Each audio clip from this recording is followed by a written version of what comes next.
the sad state of the United States education, that that attention and subsequent activity may have been enough to begin to improve teaching and learning. People were starting to talk about what was happening in our schools. You guys are probably too young to remember it, a lot of you, but some of you in this room remember Nation at Risk, right? Everybody, whole nation at risk. Interesting how we have transposed that to, oh no, wait a minute, not everybody. Just some of y'all are at risk. In fact, some of y'all are so at risk, that's what we're gonna call you, at risk. Before coming to Wisconsin, I taught at Santa Clara University, and Santa Clara is not a part of the University of California system. It is a private, Catholic, Jesuit institution. Do I need to tell you anymore?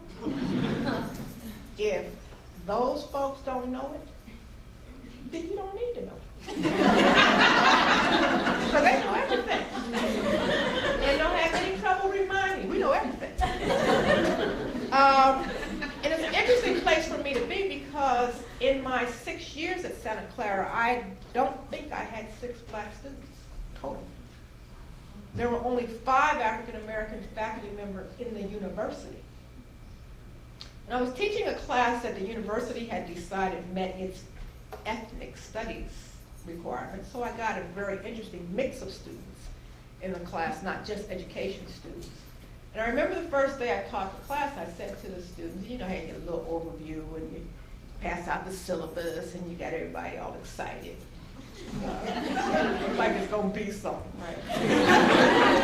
But I said to them, I said, this is going to be a really, really difficult class. It's going to be tough. It's going to be tough for you, and it's going to be tough for me. Because I am not used to teaching at-risk students.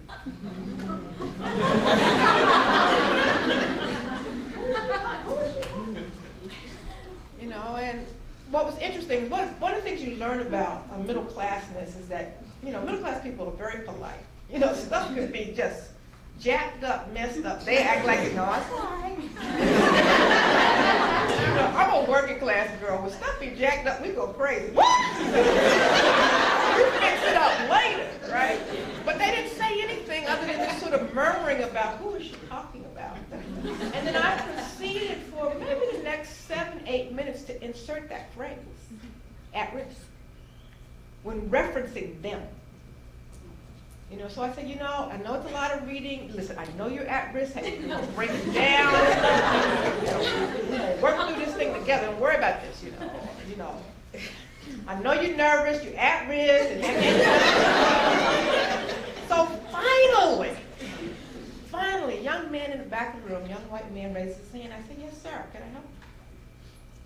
I am deeply offended. You know, they be deeply offended. They don't be pissed off. They be deeply offended. I am deeply offended at your constant reference to us as at risk. I said, oh, you are you? You've been at risk all of 5 minutes. And you're pissed off. Think about that. As I send you out to schools and classrooms to work with young people, sending, you know, they send you the best kid they got. But you're going to call them from the time they are 5 years old at risk and expect them to be motivated and encouraged for the next 13 years? So language actually matters, and we're going to be talking a lot about language in this discussion. The second semantic problem that I have with this notion of achievement gap is that it makes us think that the problem is merely one of student achievement. It comes to us as if the students are not doing their part. We hear nothing of the other gaps that plague the lives of poor children, and particularly poor children of color. So, for example, we have school funding gaps.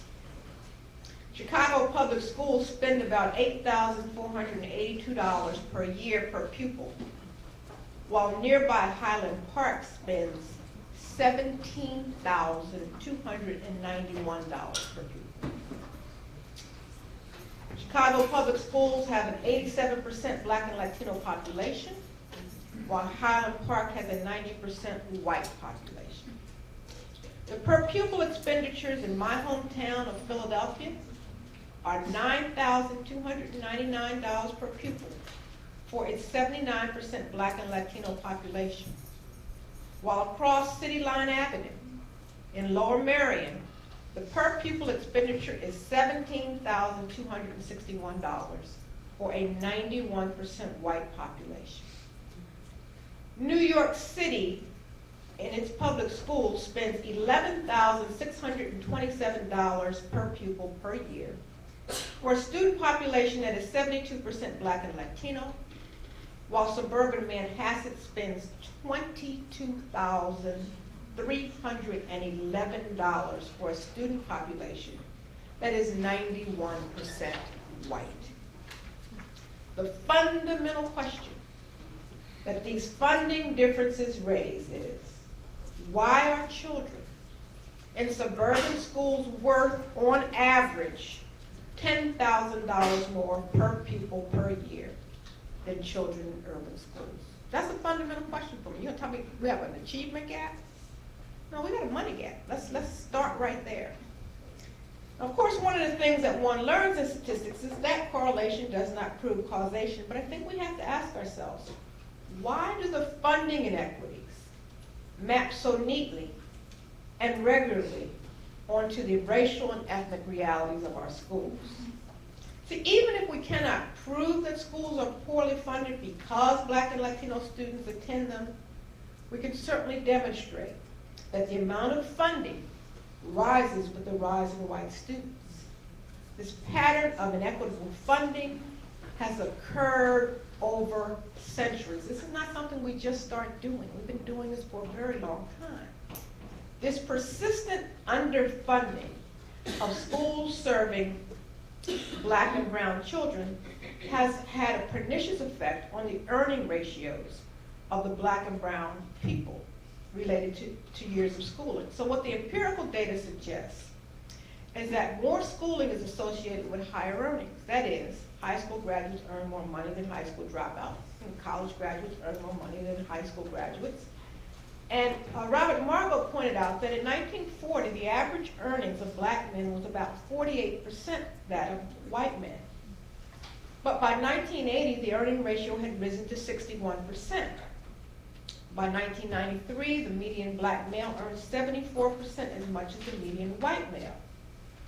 And while the earnings ratio show us how people are or were doing at particular points in time, they don't address the cumulative effect of such income disparities. And I can't get into all of that, and I guess I can reference you to the AERA speech itself.